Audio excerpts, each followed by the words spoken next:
છે ખરા પણ થાય નહીં. આપ મતે નક્કી કરેલમાં થતો શિવ પુરાણ વાંચો તો શિવના દર્શન ન થાય, રામાયણ વાંચો તો રામના દર્શન ન થાય, ભાગવત વાંચો તો કૃષ્ણના દર્શન ન થાય. નો થાય એમ 4 યુગથી સંતો કહે છે. કારણ કે જ્યાં સુધી સદગુરુ મળ્યા નથી ત્યાં સુધી એમાં તમે રામ ગોતી શકો એમ નહીં. છે ખરા, લીટીએ લીટીએ રામ છે, સોપાએ કૃષ્ણ છે, પણ તમને મળે નહીં.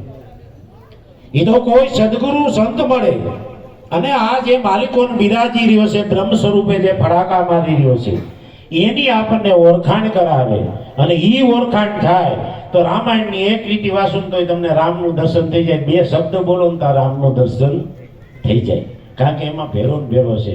પણ આપ મતે કદાચ તમે ઇંગ્લિશ ગમે એટલું વટાવી ગયા હો, ગમે એટલી યુનિવર્સિટી વટાવી ગયા હો, યુનિવર્સિટીના તમે પ્રોફેસર બની ગયા હો, અને તમારા લખેલા પુસ્તકથી 12 સાયન્સ અને કોમર્સનું શિક્ષણ હાલતું હોય એવા પુરુષો હોય. આપણે આ ગુજરાતની યુનિવર્સિટી હોય તો ભલે, રાજકોટની હોય તો ભલે, અને કેન્દ્રની યુનિવર્સિટી હોય તો ભલે, એના પ્રોફેસર હોય, ઈ ચોપડા વિજ્ઞાનના લખે ને એમાંથી છોકરા આપણા ડિગ્રી પ્રાપ્ત કરે. પણ એને ઉપદેશ લેવો હોય ને તો એને આ જાણવું હોય એટલે સંતના શરણ સેવવા પડે. એમાં આવે કારણ કે જેટલું ભણાવવામાં આવે છે એ 52 ની અંદર આવે છે. અને આ જે વસ્તુ ઓળખવાની છે એ 52 થી બહાર ઓળખાવાની છે. જે વસ્તુ આપણને સદગુરુ ઓળખાવે એ 52 થી બહાર જે તત્વ છે, 53મો જે આમાં તુહીકાર કરી રહ્યો છે